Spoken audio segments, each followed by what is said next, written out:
Guys, আজি মই বনাব ওলাইছোঁ পালক পনীৰ। এইপিনে পালক এইপিনে উহাব দিছোঁ। উহাই ল'লোঁ, ঠাণ্ডা হ'ব দিছোঁ অলপ। ইপিনে পনীৰটো ভাজি লওঁ, পিঁয়াজ কাটি লওঁ, সেয়া অলপমান মিক্সিত ঠাণ্ডা হৈ বটিম। পালকটো বটি ল'লোঁ মিক্সিত। যিহেতু ঠাণ্ডা বতৰ, কিবা কিবি খাব মন যায়, ভাবিলোঁ আজি ৰাতি পালক পনীৰ আৰু ৰুটিকে খাওঁ। ইপিনে বঢ়িয়াকৈ ইপিনে কেৰাহী বহাইছোঁ, ৰেডি কৰিলোঁ।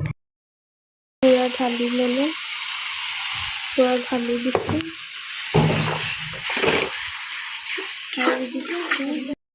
দিছোঁ, আপোনালোকৰ ফালে পিছে ঠাণ্ডা কেনেকুৱা?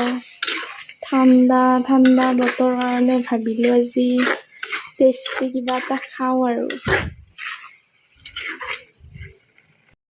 পনীৰটো দি দিলোঁ, সেইপিনে বনালোঁ। অলপ টাইম গেছত বহাই থৈছোঁ। পালক পনীৰ হৈ গ'ল এয়া।